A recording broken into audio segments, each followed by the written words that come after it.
PoK ఇండియాలో లేదు sir. ఈ కశ్మీర్ విషయంలో అమెరికా వైఖరి ఏంటి సార్?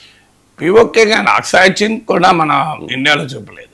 సో అంటే చైనాకు కూడా ఎంత రాజీ పడ్డారనడానికి దీనికి ఉదాహరణ. సో ఇదేమి కొత్త కాదు అమెరికాకు. ఇప్పుడు పాకిస్తాన్తో ట్రంప్ పూర్తిగా అలైన్ అయ్యాడు.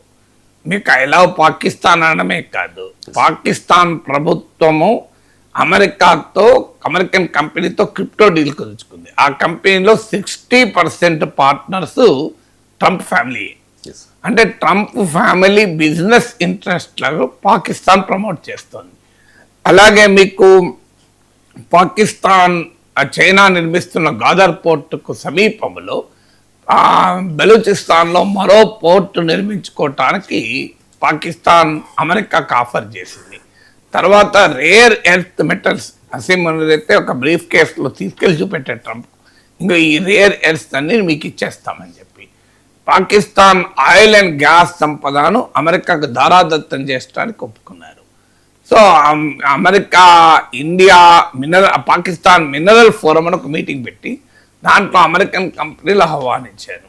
అంటే ఒకవైపు చైనాతో మరోవైపు అమెరికాతో డబుల్ గేమ్ ఎఫెక్టివ్గా ఆడుతోంది పాకిస్తాన్. సో అటు చైనాతో క్లోజ్ రిలేషను, ఇటు అమెరికాతో కూడా క్లోజ్ రిలేషన్.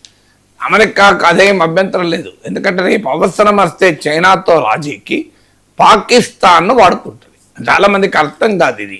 అదేంటి పాకిస్తాన్ చైనా క్లోజ్ కదా, మళ్ళీ అమెరికా క్లోజ్ ఏంటి, అమెరికాకి చైనాకు పడదు కదా అని అనుకుంటారు. అందులో లాజిక్ ఏంటంటే రేపు ఎప్పుడైనా చైనాతో చర్చలు, చైనాతో రాజీ అన్నప్పుడల్లా పాకిస్తాన్నే వాడుకుంటుంది అమెరికా.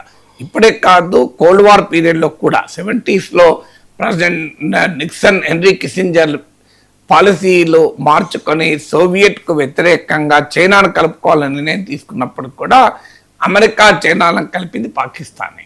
తర్వాత ఆఫ్ఘనిస్తాన్ పైన అమెరికా వార్లో కూడా ఫ్రంట్ లైన్ అలైగా పాకిస్తాన్, అప్పుడు కూడా పాకిస్తాన్ డబుల్ గేమ్ ఆడింది. అది అమెరికాకి తెలుసు డబుల్ గేమ్ ఆడుతుంది.